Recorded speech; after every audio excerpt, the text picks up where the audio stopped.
Hello everyone, welcome back to my mix blog. আকাশের যে কি অবস্থা, কখনো রোদ উঠছে তো কখনো বৃষ্টি পড়ছে। এই একটু আগে রোদ ছিল, তো এখনই আবার দেখো বৃষ্টি স্টার্ট হয়ে গেছে। তো এই বৃষ্টির দিনে আজ তোমাদের সাথে একটা রেসিপি শেয়ার করব, পোলাওয়ের, একটু অন্য স্টাইলের।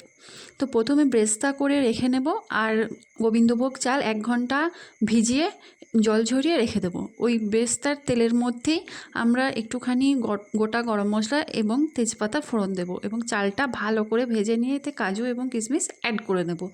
এরপর জল দিয়ে এটা 10 মিনিটের জন্য রেখে দেবো। এর সাথে কোনো চিনি বা নুন এখন কোনো কিছুই অ্যাড করব না। তো 10 মিনিট ঢাকা হওয়ার পর, ঢাকা খোলার পর এতে চিনি পরিমাণ মতো এবং নুন আর ওই ব্রেস্তাটা দিয়ে এবং ঘি দিয়ে আমি আবার 10 মিনিট মতো গ্যাসের ফ্লেম একদম সিমে দিয়ে রেখে দেব। তারপর এটা হয়ে গেছে। এতে আমি মিষ্টিটা একটু বেশি দিয়েছি, কারণ তরকারিটা আমি স্পাইসি করেছিলাম বলে।